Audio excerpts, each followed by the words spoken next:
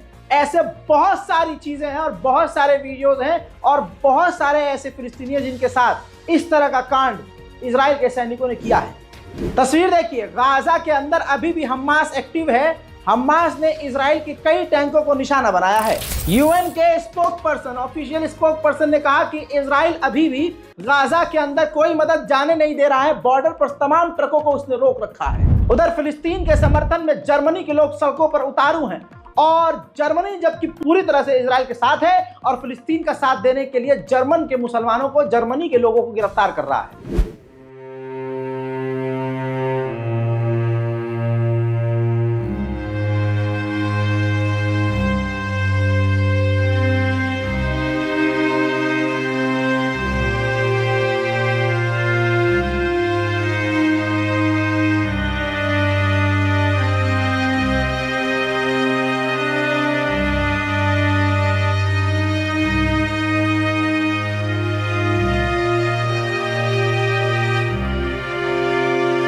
हालात गाजा के बुरे हैं। ईरान और इजराइल भी बिल्कुल एकदम टकराव की स्थिति में है। हिजबुल्लाह और इजराइल भी बिल्कुल जंग कर ही रहे हैं। और उधर से आपको बता दूं कि सीरिया पर भी इजराइल हमला कर रहा है। ये तमाम अपडेट्स जानने के बाद आपकी राय क्या है, कमेंट में जरूर लिखिएगा। अगर हमारे चैनल को पहली बार आप देख रहे हैं, हमारे वीडियो को पहली बार देख रहे हैं, तो चैनल सब्सक्राइब कीजिए। अपनी राय कमेंट में जरूर लिखिए और दुआओं में हमें याद रखिए। थोड़ी देर में फिर से लौटूंगा और भी ताजा तरीन अपडेट के साथ। तब तक के लिए जय हिंद।